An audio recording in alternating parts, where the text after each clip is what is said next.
கலைஞர் தான் அதுல முட்டையை கொண்டு வந்து ஊட்டச்சத்து உணவா தந்தாரு. அத புரட்சி தலைவர் அம்மா அவர்கள் அது 2 வாரத்துக்கு வாரம் போடாம வாராந்தோறும் போடுவோம்னு அது வந்து கொண்டு வந்தாங்க. இப்படி கல்வி புரட்சியில் உணவு புரட்சியும் கலந்தே வந்தது. அந்த வகையில எனக்கு ஒரு ஆசை இருந்தது. அப்போ ஒரு பெரிய மிக முக்கியமான ஒரு கூட்டத்துல மாண்புமிகு முதல்வர் முன்னிலையில அனைவரிடம் நான் வந்து மன்றாடி கோரிக்கையா வைத்தேன். வாரத்திற்கு ஒரு முறை சிக்கன் பிரியாணி போட வேண்டும்னு. அதுல நிதி பிரச்சனைகள் இருக்கு, நிர்வாக பிரச்சனைகள் இருக்கு. என்ன பிரச்சனை இருந்தாலும் நான் உணவை வந்து வெறும் உணவா பார்க்கல. அது உயிர் பொருள். அது வெறும் உணவுப் பொருள் கிடையாது. அப்ப மாண்புமிகு முதல்வர் அவர்களினுடைய பரிசீலனையில இந்த அதிகாரிகள் வந்து அது வந்து ஆய்வு செய்து அதுக்கு நிறைய வேலை இருக்கு. அதனால முதல் கட்டமாக அவர்களுடைய பரிசீலனைக்கு என்னுடைய இந்த கோரிக்கையை நான் வைத்திருக்கிறேன்.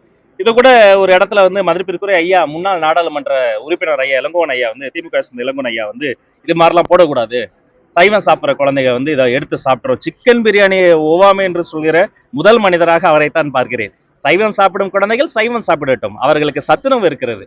எங்கள் அசைவ சாப்பிடக்கூடிய குழந்தைகள் பெரும்பாலும் 90% குழந்தைங்க சாப்பிடுங்க. ரெண்டாவது புரோட்டீன் ரொம்ப முக்கியங்க.